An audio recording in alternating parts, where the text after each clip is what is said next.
បាទជម្រាបសួរតេជូនបាទមេបាទម្ចាស់ឃ្លាំងបាទក៏ដូចជាអ្នកលក់អនឡាញបាទអ្នកយករបស់ដុំចែកចាយបន្តណាបាទឥឡូវនេះបាទស្តុកថ្មីបាទទូថ្មីចូលទៀតហើយគុណភាព98%បាទមកពីអឺរ៉ុបបាទក្បាលគីបស៊េរីមេបាទថ្ងៃនេះខ្ញុំបង្ហាញបាទប្រភេទ mode keep sketcher ណាបាទស្អាតណាស់បាទតោះចូលមើល mode របស់គ្នាតេជូនបាទនេះបាទបានស្តុកថ្មីចូលមកហើយបាទមកដាក់ base sketcher មកអូខេបាទនេះ base sketcher បាទយើងចូលមកបាទ keep sin base sin តោះលើកមកបាទហាយសាច់ជួយដល់តេជូនបាទតោះយើងមើលជាស្ដាយតេជូននេះបាទស្អាតណាស់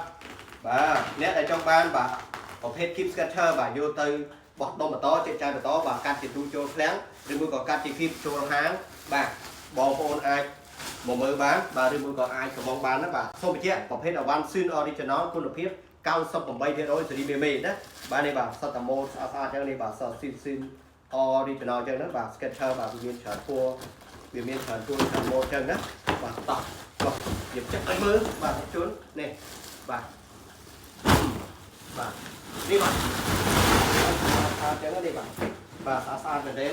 បាទអ្នកដែលចង់បានអវ៉ាន់ស្អាតបាទ Mode Sin Original បាទអាចមកមើលបាទឬមួយក៏ទំនាក់ទំនងតាមរយៈលេខទូរស័ព្ទ06023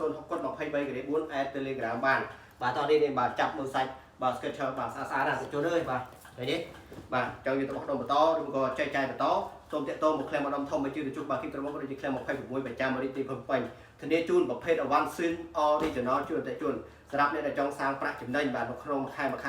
បាទចន្លោះពី$50,000ទៅ$10,000ហើយបាទរូបរាងអស់គ្នាបាទនេះបាទ Sketcher stock ថ្មីបាទកាត់ចូលមកថ្មីទៀតបាទពី3អឺរ៉ុបទៅជូនបាទ